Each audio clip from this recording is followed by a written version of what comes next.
Hey, what's up everybody? Welcome to my channel, to this video. Hopefully we got a good one for you today. We are here in our new house. We recently moved and we've been very busy. I am in my wife's office and we've got two pocket doors. You can see one there on the other side of the office and this one. They're already installed, original, working really well, but look at it. What do you notice? There's no handle, so when the pocket door is all the way in, you've got your little lever thing here. You can pull that out, no problem.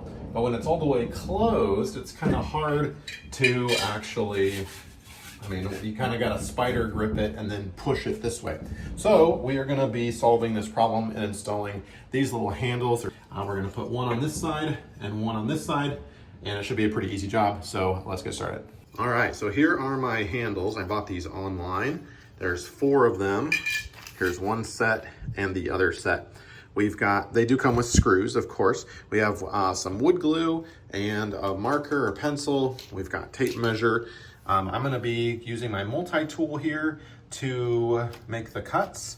And I've got this little rounding out sander bit for my drill. Now I've taken the liberty of removing the latch piece already. And if you're not familiar with how pocket doors work, they're pocket for a reason. Pretty cool. They close like that, and then once it's closed, you lift this little piece up, right? And then you pull the door, and it pulls out. Great. And so this is the piece, what it looks like, and the inside, the wood that they originally drilled through, and then just, 2 set screws there. So I just have that removed for you because I was also curious to see how far that piece goes, because when I install my handle, I don't want that conflicting with the hardware for the latch, obviously.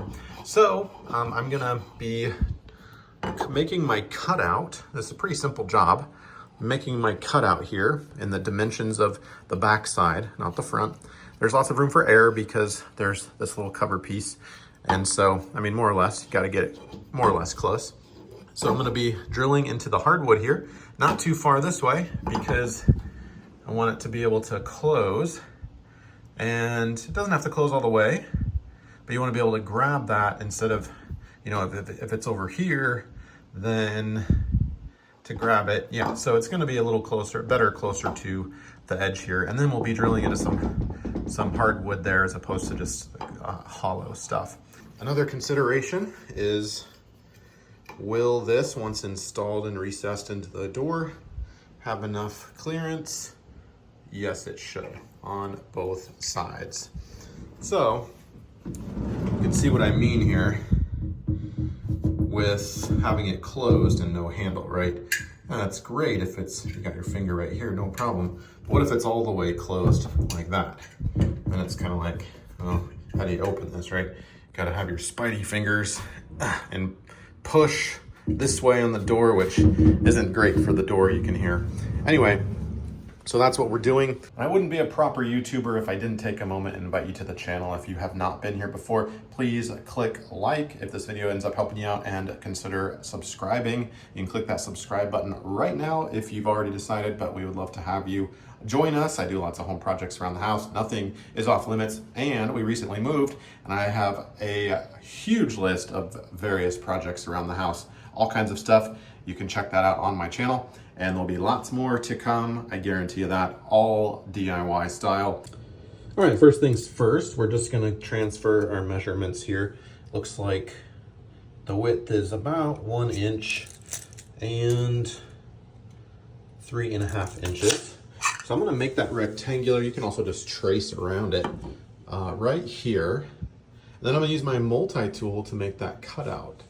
All right, so grab a marker. You wanna do a little test sample to make sure you can actually write on this. It'll show up because it's a sealed surface, and after you trace it, it might not actually show up. So we're gonna make sure it's level, kind of like that. Make sure it's not impeding. Make sure it's obviously going perfectly vertical, more or less, right? Like I said.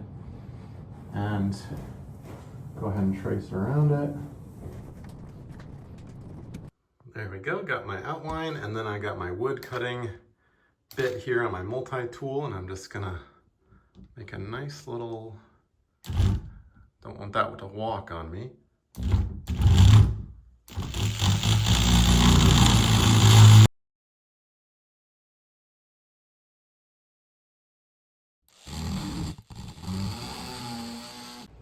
Now I've got my vertical lines here, and again, it doesn't have to be perfect, you just don't want it to go too far beyond where it goes outside of the lip. And then I've got a razor blade, and I'm gonna make a razor blade cut with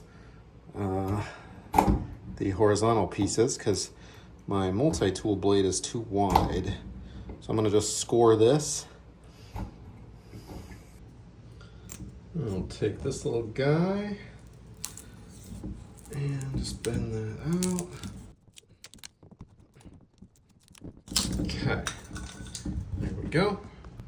And when I say solid wood, I don't mean like, you know, one big piece of oak. This is just cheap glued stuff on, but it is multi-layered, was my point. So once you get this thin thing out, you can keep, you know, scoring and then walking it a little bit, making it a little bit deeper with your multi-tool until you get the desired depth. And if you are doing 2 of these, you might as well just go right through the wood like that to get your dimensions perfect.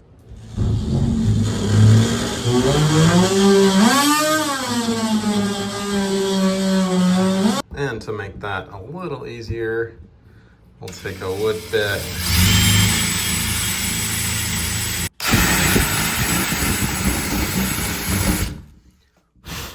There we go.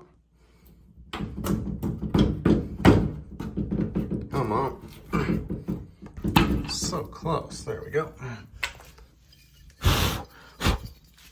All right, then we'll see how far we are. Not too bad.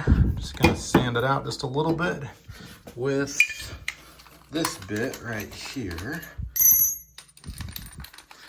I like this guy. This has been with me for a while. And just kind of acts like sandpaper.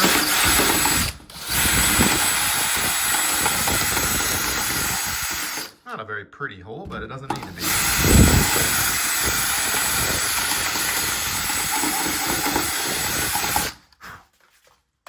Okay, try that again. Oh, so close, baby. All right, well, let me just, yeah, it's pretty tight. Let me just sand that a little bit more. All right, let's see how that goes now. There we go, much better. So basically we're gonna glue this on and then a couple of screws, one here and then one here. And we'll do the same thing. I'll clamp it down so it dries, and that should give us enough space once it's screwed in there to have some clearance. And then we'll basically put one on this side as well. Do the same thing.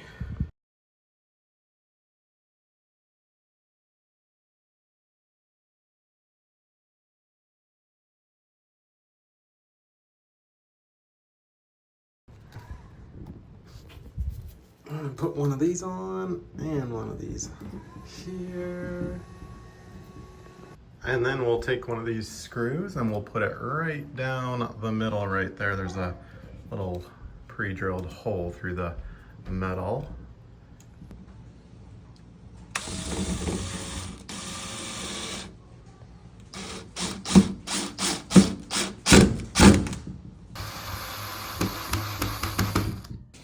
All right, got that screw in and that one up there. We'll just let this baby just kind of hang out and dry completely, and then we'll put the latch back on.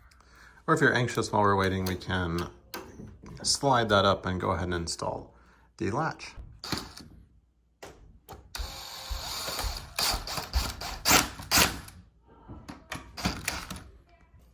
All right, things have adequately dried and screws are in. We can remove the clamps and behold. Voila! What do you think? Not too shabby. I chipped a little bit right there, but nothing that I'm really concerned with. I mean, this thing's got some blemishes from the previous owners, so it's not a perfect door, but you can make sure the glue is removed right here. And look at that, that's really nice. Cool, I'm gonna call that a win. And we'll just rinse and repeat with this door over here.